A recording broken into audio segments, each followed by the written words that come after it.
do want to be the provider of choice. We want to exceed patients' expectations so that they continue to choose us, and their families choose us, and their families choose us, and that we're here for a long time. They walk into this big hospital thinking, I don't know where I'm going, I don't know what's going to happen to me. So many people on a daily basis have their lives changed by walking through these doors.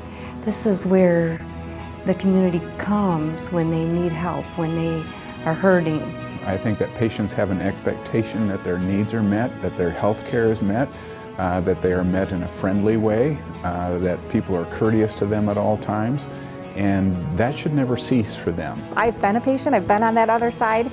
It's a scary place. Even when you're a healthcare provider, I was a little nervous, not knowing what exactly is going to happen. We draw from a large area and therefore see all types of patients, whether it's trauma, whether it's heart attacks, whether it's pulmonary and lung problems. We see everything, and children too, of course. We're all human, so I'm not going to say that everything's perfect at every moment, but I can tell you that the people that I work with are always trying to make it so.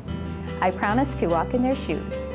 From a maintenance man to a housekeeper to a nurse to a physician, everybody makes a difference in the organization. I want to know that I'm here to help them, and I want to make it a positive experience, that they know that when they come here, it's going to be okay. Even a small thing can feel pretty major to a person. Every one of my departments, if one were missing out of the chain, the patient wouldn't get the care that they needed, and they wouldn't get better the way we need them to get better and be able to leave the hospital or be comfortable while they're here. We all have a very important role in providing excellent care, and sometimes the roles overlap, and that's okay. When we think about maybe even a single surgical patient, they will be impacted by a minimum of over maybe 25 departments during their stay, even before and after.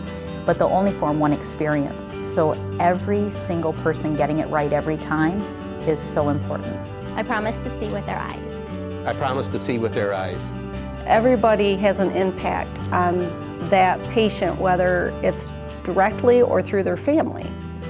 Because the family is going to share with the patient, well, I was just here and this is how I felt. Everybody in the organization impacts the patient experience, some much more directly than others, obviously, but they're all there to support patient care. The way everybody communicates and works together is truly amazing. It's amazing to be part of something that big. I do work with many departments here in the hospital, having to kind of coexist as a team, and just making sure that where the patient has to go, that every area is aware that the patient is coming. You have to be a team.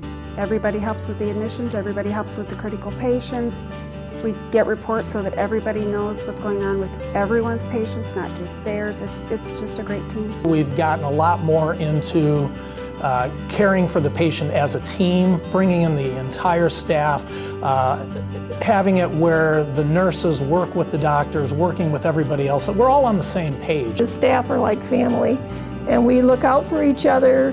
We try to help each other when the need arises, and I'd not experienced that anywhere else where I had been, so that's what keeps me here. At this hospital, I have seen better teamwork than I've ever seen in my career, and I've been in emergency medicine for my whole career, and it's just a very team-oriented hospital. What I find is the majority of our community has had wonderful care here, and they appreciate that they're being cared for by their neighbors, and they appreciate the personalized care they receive here. It really comes down to knowing the expectation of the patient.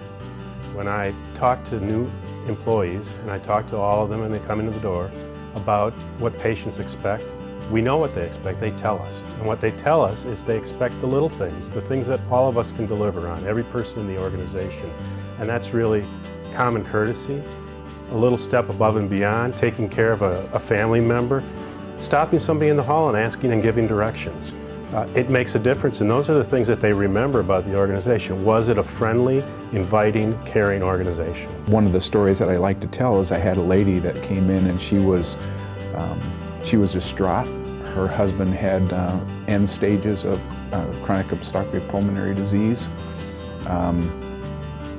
She wanted more than what we could give her, meaning that she wanted her husband to live, and it just wasn't going to happen. And so they called for me, and she was able to tell me all the things that she was feeling. She was hurting a lot, and so I asked if I could pray with her. And she just broke into tears, and she said, "Would you please?" And I think that there's many people who need that kind of a touch too, and I think there are a lot of people here that are willing to give. What we do here is so important to so many people, and I'm just grateful and honored to work here. I promise to feel with their heart. I promise to feel with their heart. I truly feel that we are so blessed in this area to have such a great hospital, and that's constantly improving. We never stop trying to improve ourselves. We don't make widgets. We treat people and we take care of people, and at the end of the day, you've made a difference in somebody's lives, and that's very rewarding. It's a neat feeling. Somebody comes in on death's door, you treat them, they walk out of the hospital. Realistically, I feel like doing a dance in the end zone. I love what I do. I love what I do, and I love working. I enjoy coming to work every single day, every day.